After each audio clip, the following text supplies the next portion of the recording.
তুমি আরেক হাঁড়ি ভাত বসাও। আমার জন্য 2 হাতা রাখা আছে, ওটাও খেয়ে নাও না, খাও।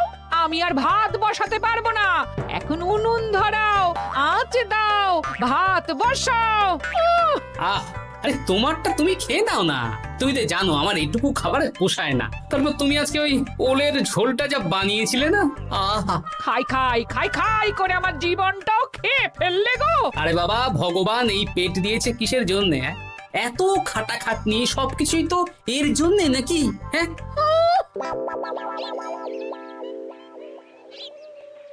দাদু, অনেকদিন ভূতের গল্প শুনিনি, আজকে আমরা ভূতের গল্প শুনবো। বেশ, শোন তাহলে। আমাদের রাজ্যে আজ থেকে বেশ অনেক বছর আগে একটা খুব পেটুক লোক থাকতো। তোমার মতন পেটুক? বলতে পারিস, কিন্তু ওর গিন্নি ওকে ভালো মতো খেতে দিত না। তাই একদিন না খেয়ে খেয়ে অক্কা পায় আর ভূত হয়ে এদিক সেদিক ঘুরতে থাকে। তারপর কি হলো দাদু? তারপর তো সে এক মজার ব্যাপার। ভূতকে ওর গিন্নি চোখে দেখতে পেত না, তাই সেই পেটুক ভূত কিছুদিন পর থেকে গিন্নির উপর হুজ্জুতি শুরু করলো। কিরকম হুজ্জুতি দাদু? গিন্নি যা রান্না করতো সব চুরি করে খেয়ে নিত। এই এসব উল্টো পাল্টা কথা বলে আমাকে ভয় দেখাতে পারবে না। হ্যাঁ, এই যে তোরা চটপট খেয়ে নে, নইলে তোদের দাদু আবার ভাগ বসাবে রে। খা। আচ্ছা দিদা। এই শোনো না, তুমি আমার জন্যেও আরো কয়েকটা বেগুনি ভাজো। হ্যাঁ, এই তো একটু আগে 4টে বেগুনি আর 1 বাটি মুড়ি দিলাম। হ্যাঁ, আরে সেগুলো তো পেটের কোন কোনায় হারিয়ে গেছে গিন্নি। তুমি ভাবো আমিও হারিয়ে গেছি? বেশি খিদে পেলে নিজে রান্না করে খাও। আর সে তুমি না থাকলে আমি রান্না করেই খেতাম। দিদা, দাদু কিন্তু তোমাকে চলে যেতে বললো। কি বললে? আমি চলে যাব? আরে তাহলে তাই হবে। এই গুলটে, তুই এসব কি বলছিস বলতো? গুছিয়ে বিদায় নিচ্ছি। আরে আরে আরে, কোথায় চলে যেতে বললাম গিন্নি? বলেছি আর না, আজকেই আমি বাপের বাড়ি চলে যাব। হ্যাঁ, এই দেখো, আমি কোথায় চলে যেতে বললাম? তোমার মনের কথা আমি বুঝে গেছি। এই দেখো, থাকবো না এই পোড়ার মুখ সংসারে। যা। লক্ষ্মী সোনা রাগ করেছে। হাওয়া গরম আছে, চল এখান থেকে বেগুনি নিয়ে এখন কেটে পড়ি।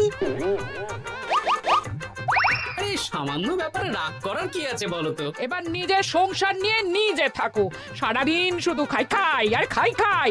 নাও এবার ঠেলা সামলাও। ভুল করেও আমাকে বাপের বাড়িতে ডাকতে যাবে না বলে দিচ্ছি। যদি যাও তাহলে আমার থেকে খারাপ কেউ হবে না, এই বলে দিলাম। ওগো, তুমি আমায় ছেড়ে চলে গেলে গো, এবার আমি কার কাছে বায়না করবো গো?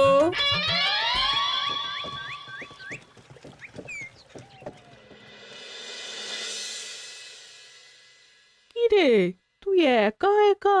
জামাই কোথায়? তোমাদের জামাইকে ছেড়ে চলে এসেছি। এ মা, তুমি কি থাকতে দেবে না আমি চলে যাব? এসব আবার কি কথা বলছিস তুই? হ্যাঁ, এ তো তোরও বাড়ি। আমাদের ভাত ডাল জুটলে তোরও জুটবে। কি হয়েছে রে দিদি? দিন রাত খেটে খেটে কয়লার মতো পুড়ে যাচ্ছি, আর ওনার বায়না শেষ নেই। সারাদিন শুধু খাই খাই আর খাই খাই। এবার বুঝবে জামাই বাবু। হ্যাঁ, নিজে হাত পুড়িয়ে রান্না করার ঠেলা।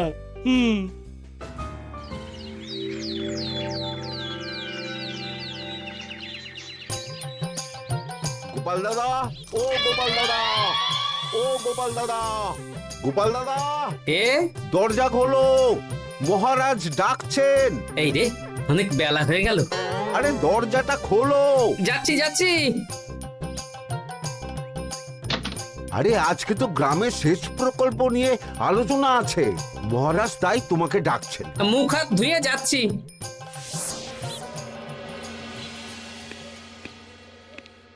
দেখুন মহারাজ, দেখুন এত বেলায় গোপাল এলো, তাও নিজে আসেনি, ডেকে নিয়ে আসতে হলো। সত্যি গোপাল, আজকে এত জরুরি একটা আলোচনা সভা, কোথায় তুমি তাড়াতাড়ি আসবে? তা না করে গোপাল বাড়াবাড়ি করে ফেললো। গোপাল, এই আমি শেষবারের মতন বলে দিচ্ছি, ফের যদি এরকম রাজসভায় দেরি করে আসতে দেখি তাহলে কিন্তু কড়া ব্যবস্থা নেব। আসলে মহারাজ, আমার গিন্নি গতকাল রাগ করে বাপের বাড়ি চলে গেছে, তাই। বেশ হয়েছে। আচ্ছা, যে জন্য আজকের আলোচনা সভা ডাকা হয়েছে সেটা হলো আমাদের রাজ্যের দক্ষিণে একটা সেচের জন্য পুকুর খনন করা হচ্ছে। এ তো খুব ভালো কথা মহারাজ। দক্ষিণের চাষি ভাইরা অনেক দিন ধরে জলের সমস্যায় ভুগছিল, এবার একটা সুরাহা হবে। কিন্তু এটার জন্য তোমাদের বেতন কয়েক মাস কম পাবে তোমরা। এ কি কেন মহারাজ? তোমার তো এখন একজনের সংসার গোপাল, তোমার আবার চিন্তা কিসে? তাহলেও সেচের জন্য পুকুর খোঁড়া হবে, তার সাথে আমাদের বেতনের কি সম্পর্ক? কারণ ভাঁড়ারের অবস্থা খুব একটা ভালো নয়, তাই আগামী 3 মাস তোমাদের বেতন 5 মোহর করে কম দেওয়া হবে। হ্যাঁ? হ্যাঁ নয় হ্যাঁ। আর ওই 3 মাসের কেটে নেওয়া বেতন চতুর্থ মাসের বেতনের সঙ্গে যোগ করে দেওয়া হবে।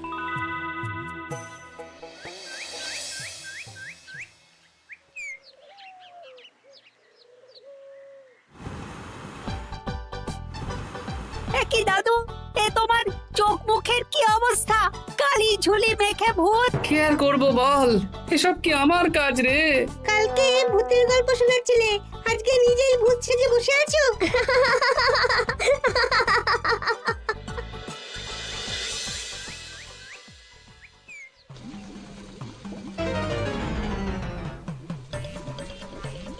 এই রে, ভাতগুলো পড়ে গেছে। দূর দূর দূর, এভাবে হয় নাকি? না, এবার থেকে ভোজনালয় থেকেই খাবার খেতে হবে। একার জন্য কে আবার রান্না করে? দূর দূর। কি গোপাল দাদা, তুমিও আমার মতন ভোজনালয়ে খাচ্ছ? আমার না হয় বাড়িতে রান্না করার কেউ নেই। আমারও নেই, যে ছিল সে ছেড়ে চলে গেছে।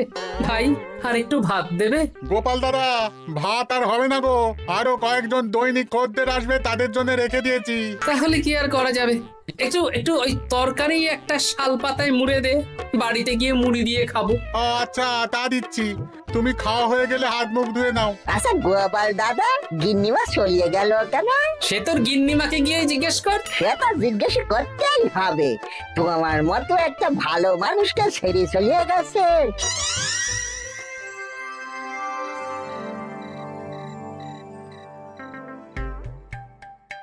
এসো এসো। এই নাও ধরো, পুঁটির মা তোমার জন্য কটা রুটি আর তরকারি পাঠালো।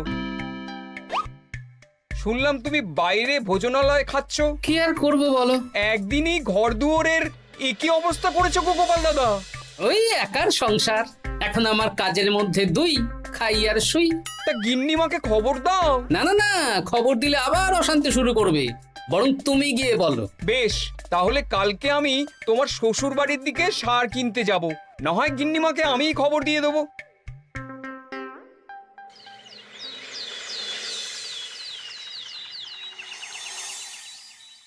বাড়ি ঘর গোছালো, তাতে আমি কি করতে পারি? এখন আমি আর ওই বাড়িতে থাকি না। হ্যাঁ, শুধু তাই না, গোপাল দাদা বাইরে ভোজনালয়ে তেল মশলা দেওয়া উল্টো পাল্টা খাবার খাচ্ছে গো। থাক, আমাকে এসব কথা শোনাতে আসবে না পুটির বাবা। আমার খাটতে খাটতে জীবনটা কয়লা হয়ে গেছে, কয়লা। ওনার বায়নার শেষ নেই। হ্যাঁ, বুঝলে গোপাল দাদা, আমি গিন্নিমাকে অনেক করে বোঝালাম, কিন্তু কিছুতেই কোনো কথা শুনলো না। বেশ, শুনতে হবে না। এরকম বললে হয় নাকি? চারিদিকে ঘর দুয়ার অগোছালো, খাবারের থালা বাসন এদিক ওদিক ছড়িয়ে ছিটিয়ে আছে। ওরে বাবারে, ইঁদুরেও আস্তানা করেছে। তা যা হচ্ছে হোক।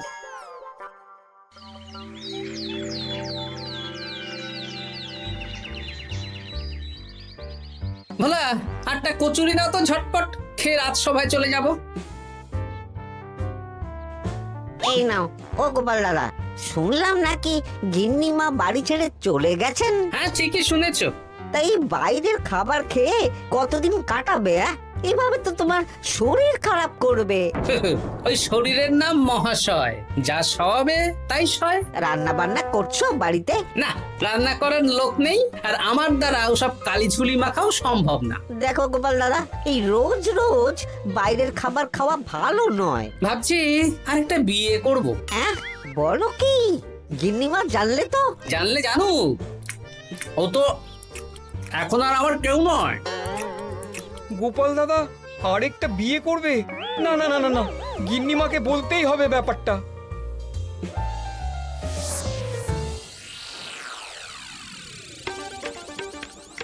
গিন্নিমা তুমি আবার এসেছো পুটির বাবা। সর্বনাশ হয়ে গেছে। আবার কি সর্বনাশ? হ্যাঁ, বাড়ির চারিদিকে অগোছালো, ইঁদুর মশা মাছি ঘুরে বেড়াচ্ছে। আমি আর ওই বাড়িতে যাব না। গোপাল দাদাও সেই ব্যবস্থাই পাকাপাকি করতে চলেছে, আরেকটা বিয়ে করবে। কি বললে? জল জ্যান্ত বউ থাকতে আরেকটা বিয়ে? হ্যাঁ, আমি আজকেই যাব। ওর একদিন কি আমার একদিন? হ্যাঁ, আমি আজকেই যাব। এই দিদি, এক মুহূর্তে এরকম বদলে গেলি কেন? আবার আবার তো জামাইবাবু তোকে কাটাবে। তা বলে তোর জামাই বাবুটাই অন্য কারোর হয়ে যাবে? হ্যাঁ, আমি বেঁচে থাকতে আমি হতে দেব না। তাহলে দিদি আমিও যাব।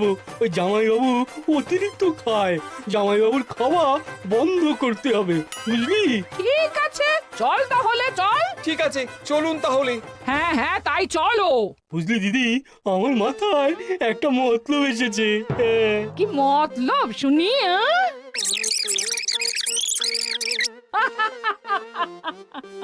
এই বেশ তো বেশ, এতে যদি তোর জামাই বাবুর অতিরিক্ত খাওয়া কমে তাহলে তো ভালোই কথা। হ্যাঁ, কিন্তু খুব সাবধান, গোপাল দাদার নজর কিন্তু বাজ পাখির নজর। তাহলে যাওয়ার পথে একটা সাজঘর হয়ে যেতে হবে। হ্যাঁ, তাড়াতাড়ি চলুন, রাতে মনে হয় ঝেঁপে বৃষ্টি হবে। কই গো, বলি কোথায় গেলে? এ কি, আমি তো বেশ ভালোই ছিলাম, তা তুমি আবার ফিরে এলে কেন? আমি বেঁচে থাকতে তুমি আবার বিয়ে করবে? ওসব চলবে না। আমি এক সাধক বাবাকে নিয়ে এসেছি, তোমার সব ভীমরতি ইনি ছড়িয়ে দেবেন। হ্যাঁ, আজকে থেকে তোমার অতিরিক্ত খাওয়া দাওয়া বন্ধ করার দায়িত্ব এনার। যা বাবা,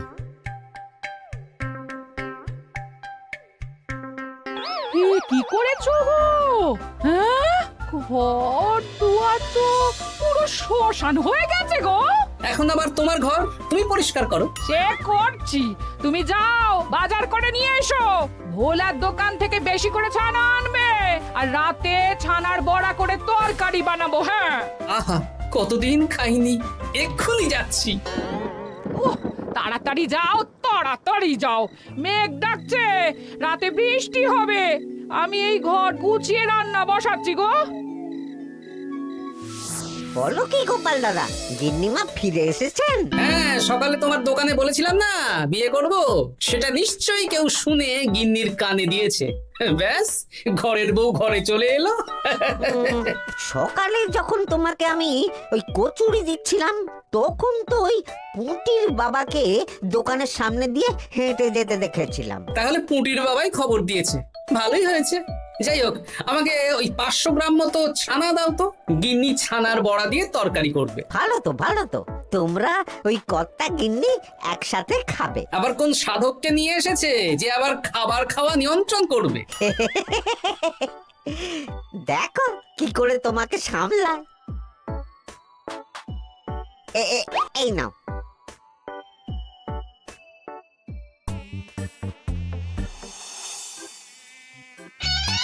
দেখি গিন্নি, আমার জন্য দুটো বড়া আর ওনার জন্য এতগুলো? বেশি খেলে তোমার চেহারা ঠিক হবে না বৎস, তোমাকে রোগা হতে হবে, তাই কম খেতে হবে, বুঝলে? ঠিক আছে, আপনাকে আমি মজা দেখাচ্ছি। অগত্যা গিন্নির হাতের খাবার খাচ্ছি, এই আমার 14 পুরুষের ভাগ্য ভালো।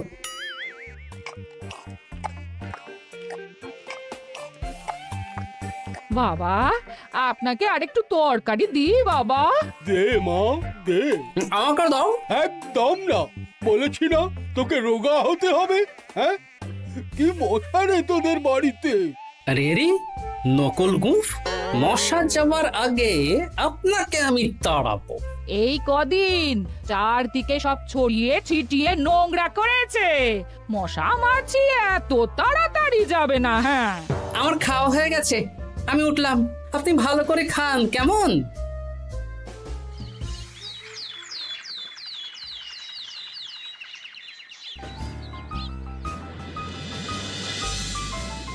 বিজ্ঞানী, আরে গোপাল যে, কি ব্যাপার? একটা সাহায্য চাই বিজ্ঞানী। বলো বলো, আমি কি করতে পারি? কয়েক টুকরো বরফ বানিয়ে দিতে পারবে? তা পারবো, কিন্তু এখন হবে না। তুমি বরং সন্ধেবেলার পর নিয়ে যেও, কেমন? খুব উপকার করলে বিজ্ঞানী। আমি ওটা বিশেষ মোড়কে তোমায় দেব, যাতে গলে না যায়। ধন্যবাদ বিজ্ঞানী। এখন তাহলে আসি। যা মশার উৎপাত, মশারি ছাড়া ঘুমোনো যাবে না। কথায় আছে সেবাই পরম ধর্ম, তাই একটু ধর্মকর্ম করছি আর কি। আপনি ঘুমিয়ে পড়ুন, আমরা ওই ঘরে গেলাম। হ্যাঁ, সব দরজা জানলা ভালো করে বন্ধ করে দিয়েছো তো? ঝেপে বৃষ্টি নেমেছে। হ্যাঁ হ্যাঁ, কোনো চিন্তা নেই, তুমি ঘুমো। আজকে অনেক খাটনি হয়েছে গো। হ্যাঁ, জয় ঠাকুর।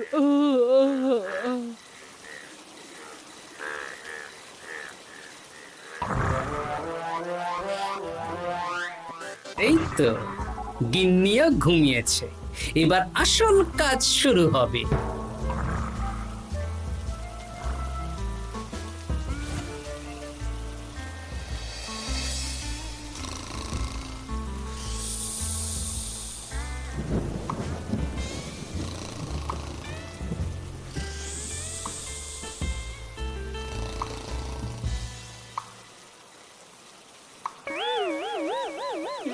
কি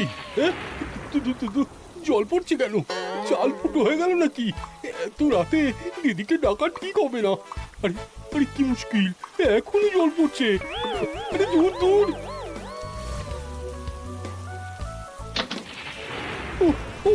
বাপরে বাপ।